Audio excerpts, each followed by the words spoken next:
something. With all of this adulation that you're getting for doing your job, are you thinking about running for president? Tell the audience. No, no, No, you won't answer? no. I answered. The answer is no. No, you're not thinking about it? Sometimes it's one word. I said no. Have No. you thought about it? No, Are you open to thinking about it? no, Might you think about it at some point? no. How can you know what you might think about at some point right now? Because I know what I might think about and what I won't think about. But you're a great interviewer, by the way. Appreciate it. Learn from the best. The point is this. What do you think Thank of you. him trying to play you against Biden? That's what's going on here. He's trying to say Joe Biden is weak. Look, even Cuomo is stronger than he is, and he's not even running. What's your response? Again, that's your interpretation of what you think the president was saying. I know Joe Biden many, many years. I worked with him when he was vice president. He has been a tremendous asset to the state of New York when he was vice president with President Obama. So I've worked with him on a professional level. I know him very well personally. I can't say enough good things about Joe Biden. So I think he's a great public servant. I think he has been extraordinary on a number of levels. I think he's a good man. I think he has a good heart. I think he has a good soul.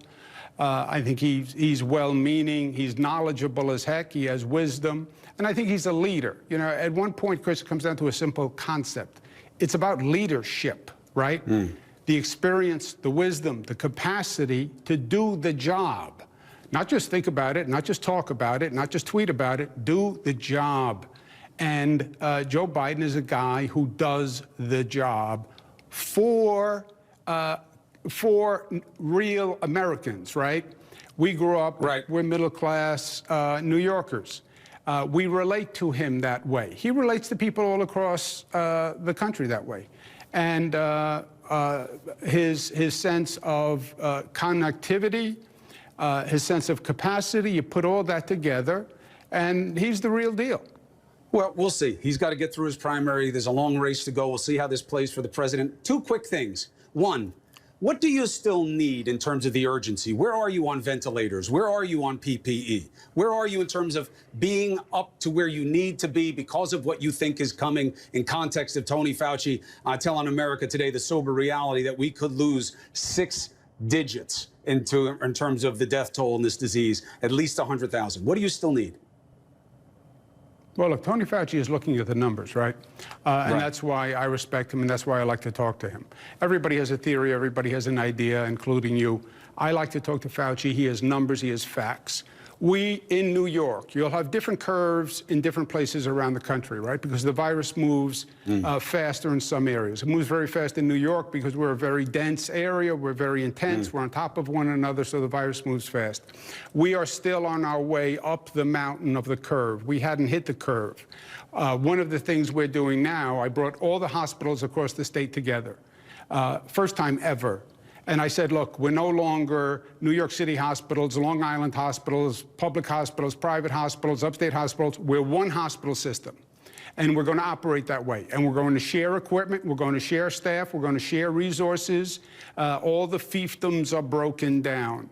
We're going to have to make that entire healthcare system work because we're still on our way up the mountain.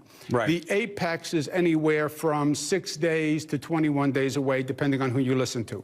The apex can either be 1.5 times the capacity of the hospital system or 3 times the capacity of the hospital system, depending on which projection you reach. So I want to prepare for that apex because this virus has been ahead of us every step of the day, Christopher. We have never gotten ahead of this virus. And you never win fighting the last battle. And we have to get ahead of it. And the next encounter where we meet the enemy is on the top of the mountain at that apex. And that's what we have to be ready for. Understood.